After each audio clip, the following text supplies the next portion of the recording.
Welcome to Chapter 2. In this chapter, we focus on important concepts, issues, and relationships.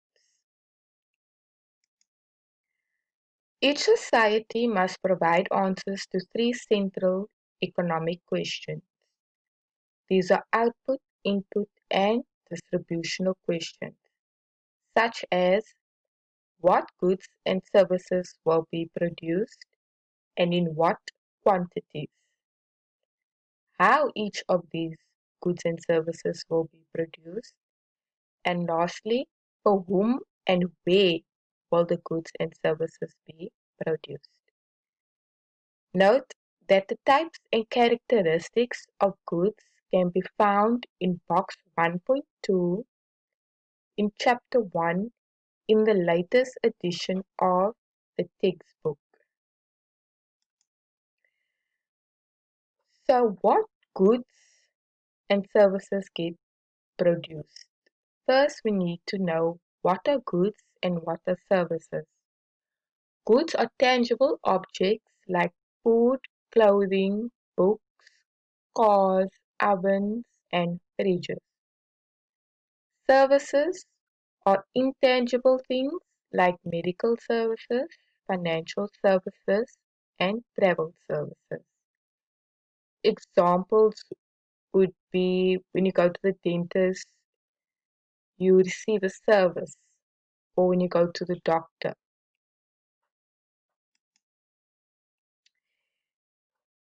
We have consumer goods and capital goods.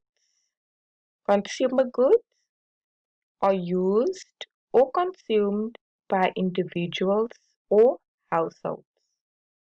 Consumer goods can be non-durable, where non-durable goods are goods used once only, such as food, petrol, and medicine.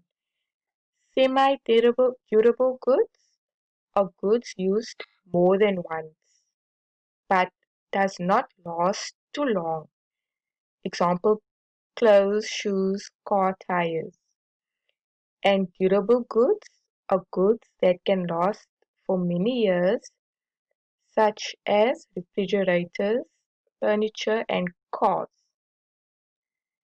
And then we have capital goods. Capital goods are used in the production of other goods, like a sewing machine that is used to sew fabric and materials together. We have final goods and intermediate goods.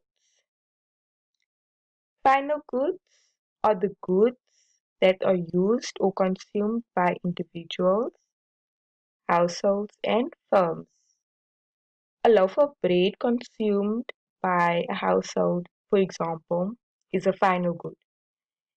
Intermediate goods are goods used as inputs in producing other goods. For example, flour used by a baker is an intermediate good. The baker used flour to make bread, cake, or something else. However, if a household purchases flour, it is a final good. Are these goods private or are they public? We have private goods. Private goods are goods that is consumed by individuals or households. The consumption by others can be excludable. For example, food or clothes. A public good, on the other hand, is a good that is used by the community or society. You cannot exclude other individuals from consuming that same good. Example, street lights, roads, bridges, or national defense. We move on to how goods and services will be produced. In chapter 1, we spoke about factors of production. Using a combination of the factors of production, namely natural resources, labor, capital, entrepreneurship, and technology. These factors of production are combined to produce goods and services. To recap, labor is defined as the human, mental, and physical effort in the production of goods and services. The quantity of labor depends on the size of the population and the proportion of people willing to work, known as the labor force. The quality of labor is usually described as human capital, referring to skill, knowledge, health of workers. Education, training, and experiences play an important part in determining human capital.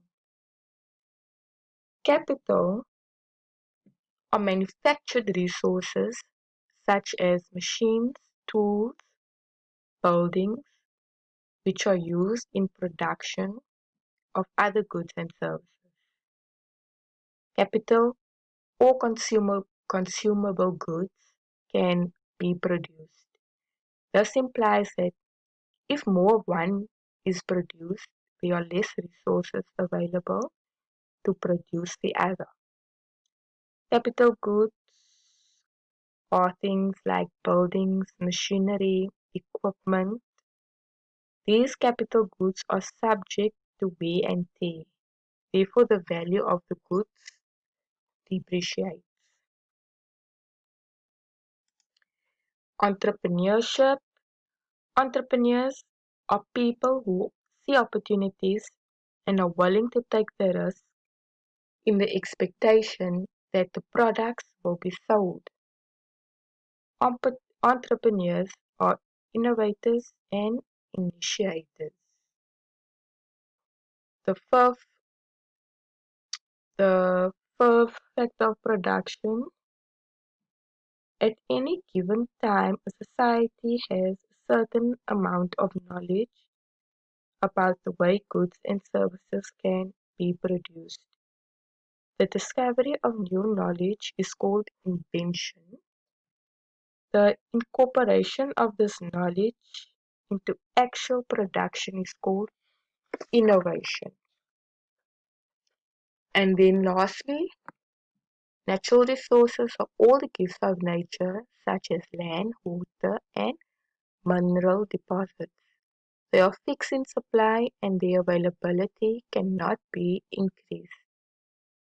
There are some natural resources are non-renewable.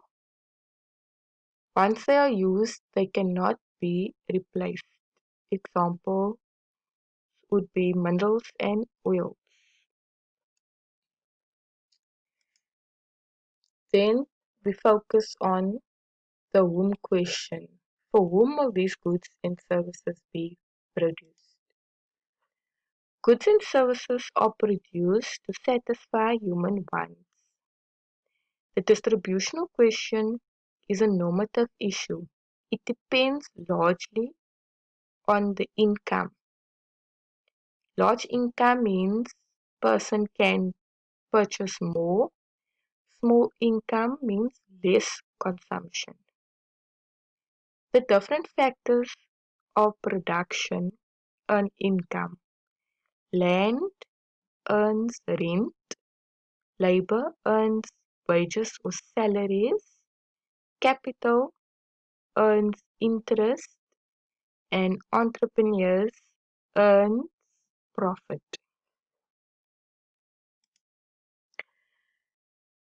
Whoever owns the factors of production receives the income from it. The distribution of income affects what gets produced.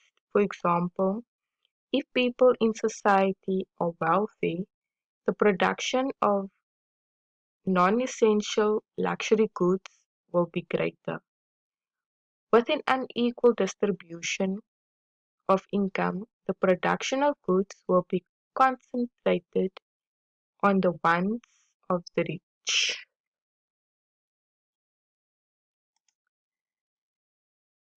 An economic system is a pattern of organizations which is aimed at solving the three central questions: the what, how, and for whom. The central features of each type of economic system is based on two basic criteria: property rights and the coordinating mechanism of the market. Property rights refers to the right to possess, use, or dispose of tangible and intangible assets, such as well as the right to all or part of the income generated by those assets. Who owns these factors of production? Is it owned publicly or privately owned? Then a coordinating mechanism is a means of providing and transmitting information so as to coordinate the economic activities of the great number of participants in an economy. But how is the market coordinated? Is it coordinated by a traditional system, a command system, or a market system? A market exists when there is any contact or communication between potential buyers and potential sellers of goods and services.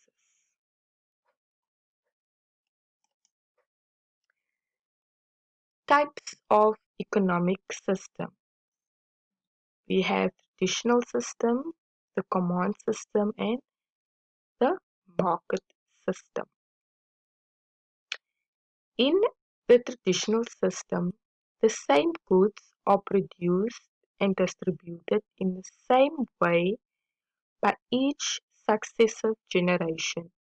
In other words, men do what their families did and women do what their mothers did.